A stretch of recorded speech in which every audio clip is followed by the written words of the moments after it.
नमस्कार साथियों। अंग्रेजों की क्रूरता की इस कहानी में आज हम लोग जानेंगे कि किस प्रकार से अंग्रेजों ने स्पेशली झारखंड के आदिवासियों के ऊपर अत्याचार किया, किस प्रकार से सैकड़ों निर्दोषों को मौत के घाट उतार दिया। और दुर्भाग्य है कि इसकी जानकारी आपको इतिहास के पन्नों में नहीं मिले।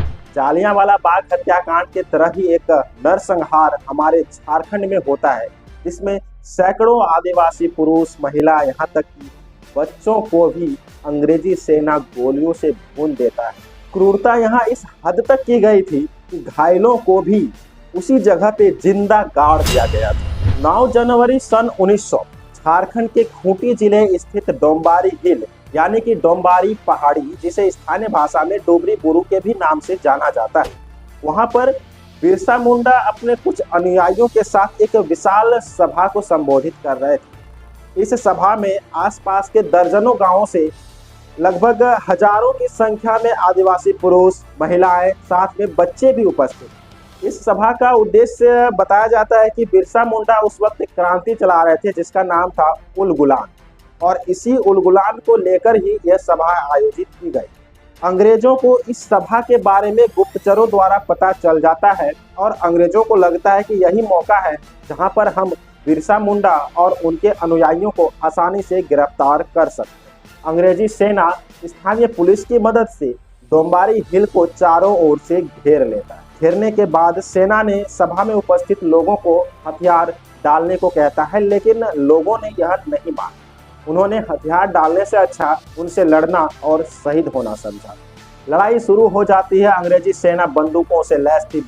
अंधाधुंध फायरिंग शुरू हो जाती है। जो सभा में लोग उपस्थित थे वो अपने पारंपरिक हथियारों यानी कि धनुष, बाण इत्यादि से लड़ाई करता है, लेकिन बंदूकों के सामने ये हथियार कोई काम के नहीं होते हैं। भगदड़ मच जाती है। भीड़ बहुत भारी थी। गोलीबारी अंधाधुंध होती है, जिसमें सैकड़ों महिलाएं, पुरुष, बच्चे मौत के घाट उतरे। चूंकि ये सभा चारों ओर से घिर चुकी थी, भागने का भी कोई मौका नहीं मिल रहा था, लोग भाग नहीं पा रहे थे। अंधाधुंध गोलीबारी के कारण सैकड़ों लोग वहीं शहीद हो जाते हैं। जब ये गोलीबारी खत्म होती है तो कुछ ऐसे लोग होते हैं जो बहुत ज्यादा घायल हो जाते हैं, उस जगह से भाग नहीं पाते हैं, तो अंग्रेजी सेना उन्हें भी पकड़कर उसी जगह पे गाड़ देता है, और जो लाश बिछी हुई थी उन्हें भी उस हिल से यूं गिरा दिया जाता है। मतलब क्रूरता की हद हो गई थी उस जगह। कहा जाता है कि लाशों के खून से उस वक्त डोम्बारी हिल पूरी तरह से लाल हो गया था, और लाशों का खून कुछ इस तरह बहा था कि डोम्बारी हिल के निकट स्थित कजना नदी का पानी भी लाल हो गया था। हालांकि उस वक्त शहीद हुए मृतकों की संख्या की कोई पुष्टि नहीं है। ऑफिशियली बताया गया था कि करीब 35 से 50 लोग ही इस जगह पे मरे थे। 9 जनवरी 1900 को यह घटना होती है। अमेरिका में द टेस्टामेंट नाम का एक न्यूज़पेपर में 25 जनवरी को एक अंक छपता है, जिसमें ये जिक्र किया जाता है कि इस घटना में करीब 400 लोग मारे गए थे। 400 लोग मारे गए थे। समझ रहे हैं आप? दुर्भाग्य कितनी बड़ी है कि इस विशाल नरसंहार के बारे में हमें पता नहीं। यहाँ तो 400 लोग मारे गए थे और न जाने कितनों को गाड़ दिया गया था, जिनके बारे में कोई पता भी नहीं।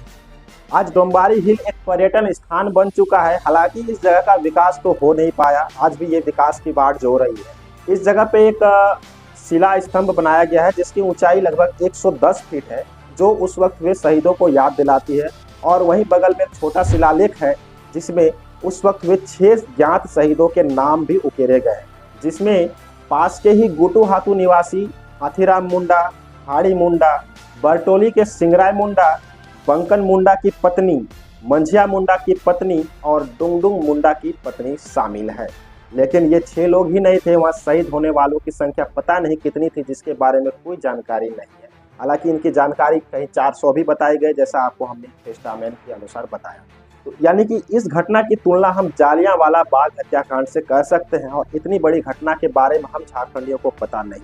आपसे उम्मीद करूंगा कि इस जानकारी को आप अधिक से अधिक लोगों तक जरूर शेयर करेंगे, और आगे भी इस तरह के रिलेटेड वीडियोस आते रहते हैं। आप वीडियो मिस ना करो, इसलिए चैनल को सब्सक्राइब कर बेल आइकन को प्रेस जरूर कर दें।